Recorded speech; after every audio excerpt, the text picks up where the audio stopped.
ከቁሳቁስ እናትነት እንደሚያንስ ሲነገርህ ልብ ይሰብራል። ቤት እንደመጣ ሰማናችንን እንቀድል።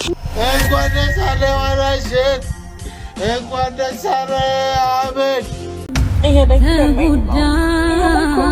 ግን አይታይም፣ እንደደከመኝ አይታይም። ክንፍን ዘርጋ ሚካኤል ቅደም ከፊቴ ምራይ መንገዱን ሰላም ጤና ይስጥልን ውድ የአኪላስ ሚዲያ ቤተሰቦች እንዴት ናችሁ? እንዴት ከረማችሁ? እኛ አለን እግዚአብሔር የተመሰገነ ይሁን። ትንሽ እንግዲህ ከዚህ ሚዲያ ላይ ጠፋ ብለን ነበር። ዛሬ ግን ወቅታዊና አዳዲስ በሆኑ ጉዳዮች ተመልሰናል። ከምን ጊዜውም በላይ ይህን ቪዲዮ ስትጀምሩ ላይክ ያስፈልገዋልና ሁላችሁም ላይክ እያደረጋችሁ ጀምሩ። ሰብስክራይብ ያላደረጋችሁ አዲስ ወገኖች ደግሞ ሰብስክራይብ በማድረግ የሚዲያችን ቤተሰብ ሁኑ እንላለን። ቀጥታ ወደ መጀመሪያ ቪዲዮ። ወዴት ነው ብሩን ሳሰጠኝ ማለት? የኔ ማር የለኝም፣ ብር ጨርሻለሁ። ቆይ መች ነው የሚኖርክ? ሁሌም የለኝም። ለቤት ወጪ ማውጣት የለብህም ማሬ። እሺ ከሌለኝስ ምን ላድርግ? የምትሰራውን ምን እያደረግከው ነው? የኔ ፍቅር እኔ ብቻ እኮ ነው እያወጣለሁ። ታውቀዋል ግን እኔ ብቻ እኮ ነኝ። ውድድ ነኝ ማረግሽ።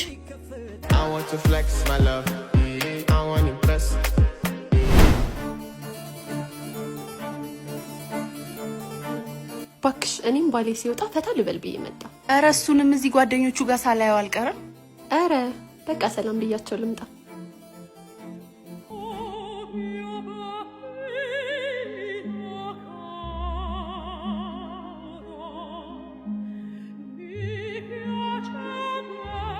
ምን ሆናችሁ ነው ማሪ? እንዴ ሰውዬሽ እኮ አስቸገረ እኔ ካልከፈልኩ እያለ ደግሞ ዛሬ ብቻ መሰለሽ እንዴ? ሁሌም እኮ ነው እንዴ? አንዳንዴም እድል ስጠን እንጂ። በጣም እድለኛ እኮ ነሽ። ለጓደኞቹ እንደዚህ ከሆነ ለቤቱ ደግሞ አሰብኩት። ቤት እንደመጣ ሰማናችንን እንቀድል። ወይኔ ሰማንያዬ።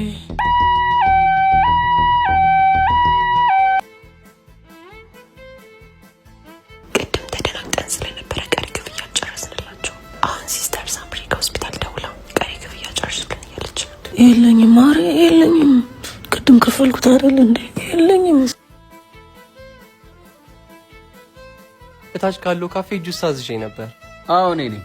መጠጡ አልተስማማኝም ነበር። እሺ ሂሳብ 250 ብር ነው። እኔ ነኝ ምከፍለው። አንዳንድ ወንዶች እንደዚህ ነን አሉ። ለቤታችን ማውጣትን የሞት ያልን ፈረውና ውጭ ላይ ግን ኤሎን መስክን ራሱ ብናገኘው ካልጋበስኩ የሚያስብል አባዜ ያለብን ወንዶች ብዙ ነን። ይሄ ነገር ግን በሳይንሱ የሆነ ስያሜ አለያም የህመም ስም ይኖረው ይሆን? እስኪ ፎሎ እያረጋችሁ በዚህ ጉዳይ ላይ ያላችሁን ሀሳብ ኮሜንት አድርጉልኝ። ወይኔ ሰማንያዬ። ባርኮት ወንድማችን በእውነት እንግዲህ በገሃዱ ዓለም ያለውን ነገር ነው እያስመለከተን የሚገኘው። እንደዚህ አይነት ወንድሞች በእውነት ተሳካሉ እንላለን። አሁን እንግዲህ ወንድሜ ማብትሽ ለኔ ብቻ ብር ከማውጣት በተጨማሪ ለቤትም አንዳንድ አስቤዛ ነገር ወደ እኔ አታምጣት። እንግዲህ እቺ ነገር ብዙ ጊዜ እኔ በነገራችን ላይ የጓደኝነቴ ነው ማለት ከቤት በላይ ምንም ነገር የለም። እኔ ከቤት በላይ ቀድሜ ውላ ላልደርስልህ እችላለሁና ቤትን አስቀድም። እሺ አመሰግናለሁ ነው የምለው። እስቲ ከዚህ በማስቀጠል ደግሞ እንግዲህ ከሰሞኑ በአዲስ አበባ እንዲሁም ደግሞ በሌሎች ቦታዎች ላይ ውሻዎች የተገደሉ ይገኛሉና ብዙ ሰዎች በዚህ ጉዳይ ላይ ድምጻቸውን እያሰሙም ይገኛል። እስቲ እነሱን ቪዲዮዎች ተከታትለን እንመለስ። ይህ ሰው ለምን እንደሚያነባ ይመስላችኋል? እንኳን ደስ አለ ወራሽን፣ እንኳን ደስ አለ አብን፣ እንኳን ደስ በቁሙ የሰው ልጅ እጅ በመጥረቢያ የሚቆረጥባት የሰው ነፍስ በግፍ ጠፍቶ ምንም በማይባልባት ሀገር ለእንስሳ የሚራራ ንጹህ ልብ መያዝ ራሱ ዋጋ በሚያስከፍልበት ዘመን ላይ ነን። በአዲስ አበባ የጎዳና ላይ ውሾችን የማጽዳት ዘመቻ በሚል ስም ያለምንም ልዩነት የቤት ውሾችም ጭምር እየተገደሉ ነው። ይህም የምታዩት ሰው ውሾቹን እንደ ልጆቹ ተንከባክቦ ያሳደገ ክትትል የሚያደርግላቸው ባለቤት ነበር። ከነበሩት ውሾች መካከል ግን አብዛኞቹ በግፍ ተገለውበታል። ውሻ ታማኝ ነው። ውሻ የቤተሰብ አካል ነው። ይህ ሰው እያለቀሰ ያለው ለጠፋበት ንብረት ሳይሆን እንደ ልጅ ሳላቸው ስሜት ላላቸው ንጹሃን ፍጥረታት ነው። ስልጣኔ ማለት እንስሳትን መጨፍጨፍ ሳይሆን ስርዓት ባለው መንገድ መቆጣጠር ነው። የዚህን ሰው ለቅሶ ተመልከቱ። የኛስ ርህራሄ የት ሄደ? በብልሃት እንኖር። አሁን እንግዲህ በዚህ ጊዜ ላይ ሁላችንም እንግዲህ ለሰው ልጅ እንግዲህ መራራት እንኳን ባቆምንበት ሰዓት ለውሻ የሚራሩ ሰዎችን ማግኘት በጣም እንግዲህ የሚያስደንቅ ነገር ነው። ከዛ በተጨማሪ እንግዲህ አንዳንድ ሰዎች ትንሽ ለየት ያለን ሀሳብ በዚህ ሰውዬ ላይም እያነሱ ይገኛሉ። የሰው ልጅ በጠራራ ፀሐይ በሚሞትባት ሀገር ላይ እንግዲህ እንዴት ለውሻ ይሄን ያክል ያለቅሳል እያሉ ይገኛሉ። እንግዲህ እዚህ ጋር በእርግጥ የምንመለከተው የሱን ርህራሄ ነው። ልጆቼን እንግዲህ ምረት ተባልኩ እያለ ነበር ሲናገር የነበረው። በጣም ብዙ ያሳደግኳቸው ውሾች አሉ፣ ክትትል ይደረግላቸዋል፣ የሐኪም ክትትል አላቸው። ስለዚህ ጤናማ እስከሆኑ ድረስ ለምን ይገደሉብኛል እያለ ነበረ። እንግዲህ በጣም ለየት ያለ ነበረ። የቀብር ስነ ስርዓት ሁላ ነበረው እንግዲህ ውሾቹ ከተገደሉበት በኋላ።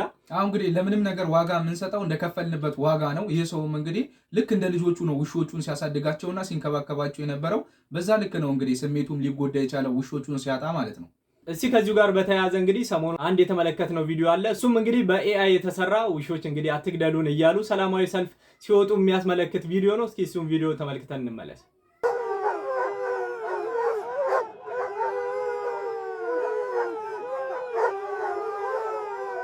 እንግዲህ እንደተከታተላችሁት ነው እንደዚህ አይነት እንቅስቃሴዎችን ብዙዎች ከሰሞኑ እያደረጉ ይገኛሉ። አሁን እንግዲህ በጣም ብዙ ውሾች ያሏቸው ሰዎች ይሄን ነገር በጣም እየተቃወሙ ይገኛሉ። በተለይ እንግዲህ የእንስሳት መብት እንግዲህ ሊከበር ይገባል፣ እንዴት ውሾች ዝም ብለው ይገደላሉ እያሉ ይገኛሉና በተለይ ጤናማ ሆነው ከግቢ የማይወጡ ውሾች ለምን ይገደላሉ እያሉ ይገኛሉ። እስኪ እናንተንም ሐሳብ በዚህ ዙሪያ በኮሜንት ላይ አስቀምጡልን። እስቲ ከዚህ በማስቀጠል ደግሞ ከሰሞኑ አነጋጋሪ ከነበሩ ጉዳዮች መካከል የዋንትያ ጉዳይ ነው። ከሰሞኑ አንድ ቪዲዮን አጋርታ ነበረ። ያ አጋራችውን ቪዲዮ እንግዲህ በጣም እንደተጎዳች ስለምትስቅ ወይም ደግሞ ላይቭ ላይ ስለምትገኝ ብቻ ውስጧ እንዳልተሰበረ ወይም ውስጧ እንዳልተጎዳ እየገለጸች ትገኛለች። ምንድነው ያለው ጉዳይ የሚለውን እስቲ ከቪዲዮዎች ተከታትለን እንመለስ።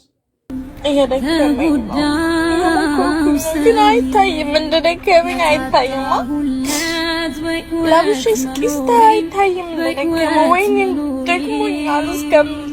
ሳቃችን የደስታችን ልክ አይደለም፣ ዝምታችንም የሰላማችን መለኪያ አይደለም። ሁላችንም ነገ በምትባል ጠባብ የመጠባበቂያ ክፍል ውስጥ የታጎርን መንገደኞች ነን። ከደጃፉ ምን ይጠብቀን ይሆን? ብርሃን ወይስ ጭልጥ ያለ ጨለማ? እስከዚያው ግን ህመምን በሳቅ ምሬትን በዝምታ አክመን እንጠብቃለን። ግን አንድ እውነት ወቁ፣ ይሄን ሁሉ ድቅድቅ ጨለማ በፈጣሪ ክንድ እንገፋዋለን። ያኔ ዝም ያለው አንደበታችን በምስጋና ይፈታል። የታጠፈው መዳፋችን በደስታ ያጨበጭባል። በሐዘን የደረቀው አይናችንም በደስታን ባያዘንባል። ብቻ በእርሱ እመኑ። በእርሱ ድንቅ ያደርጋል ጌታ፣ በረዶ አዝንቦ ጠላት እየመታ። አሁን በእውነት እንግዲህ ሁላችንም ተስፋችንን እግዚአብሔር ላይ እናድርግና እሱን ብቻ እንመነው ነው የምንለው። እውነት በዚሁ ጋር ተያይዞ እንግዲህ ከሰሞኑ በዋንትያ ጉዳይ አሁንም ከልጇ አባትና በልጇ ዙሪያ እንግዲህ ከፍርድ ቤት አንድ የተሰማ ዜና አለ። እስቲ እሱን ቪዲዮ ተመልክተን እንመለስ። ወይ ጉድ አትሉም? የቲክቶከሯ ዊንታና ሰለሞንና የልጇ አባት ፍጥጫ በፍርድ ቤት የመጨረሻ ውሳኔ አገኘ። ምንድነው የተፈጠረው? መረጃውን በዝርዝር በአጭሩ አቀርብላችኋለሁ። ያለ ፍላጎቴ በልጅነቴ እናት ሆኛለሁ በሚል ወደ ሚዲያ መታ መናገር የነበረችው ዊንታና ሰለሞን በፍርድ ቤት መከሰሷ ተሰማ። ከሳሽ ደግሞ የልጇ አባት አቶ አላዛር በለጠ ነው። ዘሀበሻ እጅ የገባው የክስ ዝርዝር እንደሚያስረዳው አቶ አላዛር ለፍርድ ቤት ባቀረቡት አቤቱታ ልጄን እንዳልንከባከባትና እንዳልጎበኛት ዊንታናም ከልክላኛለች፣ ደብቃብኛለች ብለዋል። ከዚህም ባለፈ ዊንታና ህፃኗን ለእድሜዋ የማይመጥኑ ማስታወቂያዎች ላይ በማሳተፍ ወደማይፈለግ ተግባር እየዳረገቻት ነው ሲሉ ከሰዋል። ዊንታና ሰለሞን በበኩሏ ለክሱ ምላሽ ሰጥታለች። ከዚህ ቀደም አባትነቱን ክዶ የተከራከረ ሰው ነው፣ አሁን ልጅ ለመረከብ የሚያቀርበው ጥያቄ ቅን ልቦና የጎደለው ስለሆነ ውድቅ ይደረግልኝ ስትል ተሟግታለች። ልጇን የሚጎዳ ቪዲዮ እንዳልሰራችም አስተባብላለች። ጉዳዩን ሲመረምረው የቆየው የፌዴራል መጀመሪያ ደረጃ ፍርድ ቤት በመጨረሻም ውሳኔ ሰጥቷል። አቶ አላዛር የልጅቷ አባት ከመሆናቸው አኳያና የልጅቷን መብት ግምት ውስጥ በማስገባት አባትየው በሳምንት አንድ ቀን ማለትም ዘወትር እሁድ ከጠዋቱ 4 ሰዓት እስከ 11 ሰዓት ድረስ ዊንታና ቤት በመሄድ ልጃቸውን እንዲጎበኙ ወስኗል። ፍርድ ቤቱ ለአባትየው የወሰነውን ውሳኔ እንዴት ተመለከታችሁት?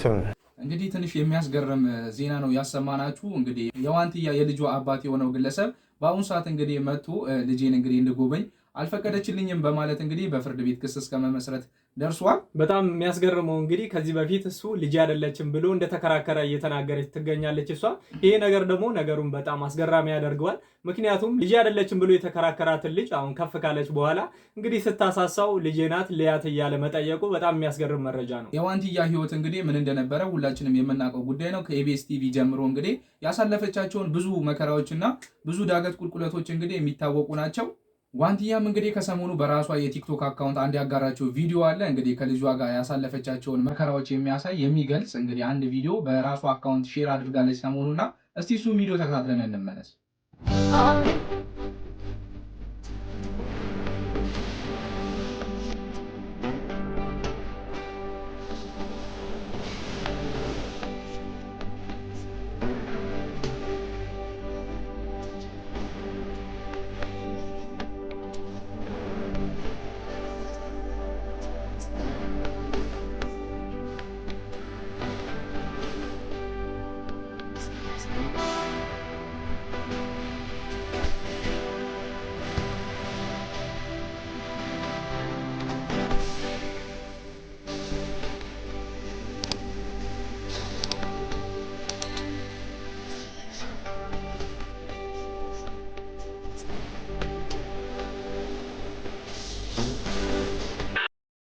እንግዲህ እንደተመለከታችሁት ነው ዋንትያ ያሳለፈችውን ህይወት እንደዚህ ባጭር ቪዲዮ፣ ነገር ግን ሁሉንም በሚገልጽ ሁኔታ እንደዚህ ባጭሩ አስመልክተናለች። በነገራችን ላይ አሁን ላይ ልጅቷ ካደገች በኋላ አባት ነኝ ልጄን ማየት አለብኝ ማለት በጣም ቀላል ነው። ነገር ግን እናት ሆኖ ወይም ደግሞ አባት ሆኖ ልጆችን ማሳደግ እጅግ በጣም ትልቅ መስዋዕትነትን የሚጠይቅ ነገር ነውና እንግዲህ ዋንትያ በእውነት ትልቅ ነገር ይገባታል እንላለን።